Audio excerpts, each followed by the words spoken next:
as a white woman, I can speak to this. If you look at how women voted, they went for Clinton 54 to 41 or something like that. But women of color went 82 to 16.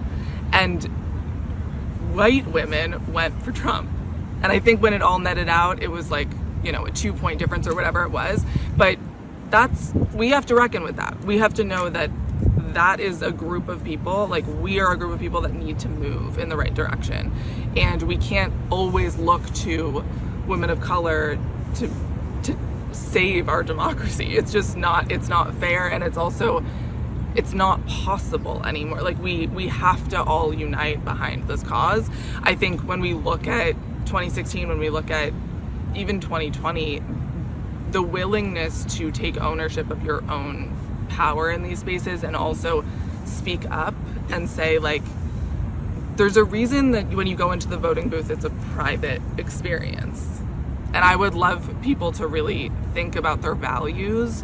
And in as much as it's about identity, I think it's also about what you stand for. This election is just so far beyond the pale in terms of comparison and candidates. And I think especially switching the ticket to Kamala Harris, it's an incredible moment for us all to be a part of. And I think that without it sounding too, cheesy, I'm hopeful that I think in conversations I've had with white women specifically, that there is an engagement on a level of like, it's our turn to push this across the finish line. It's our turn to take this ball and take every learning that we've had in the past few years and really understand that it's not time to I think Valerie McMorrow said, it's not time to start a book club, which I loved.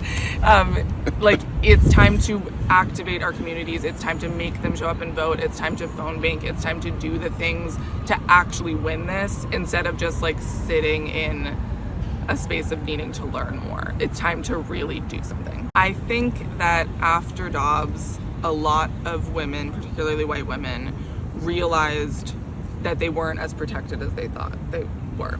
And I think a lot of people were comfortable in their space in a system that, even though they knew there were problems, they knew about patriarchy, they knew about white supremacy, they were protected. They were but I'm okay. I'm really gonna be okay. And I think when Dobbs happened, there was a real shift in understanding that none of us are safe. We all can be affected by this. We can be affected by a completely corrupt Supreme Court. We can be affected by decisions that are so far out of our hands and then immediately come into our neighborhood. And I think we have to commend that kind of response to a certain degree. I mean, every time that abortion has been on the ballot, it's, reproductive freedom has already been proven to be such a successful election message, and for good reason. It's so vital that we take a stand and say that reproductive freedom is not up for debate. Our bodies are not up for debate. And I think that kind of shock to the system was really important for a lot of women.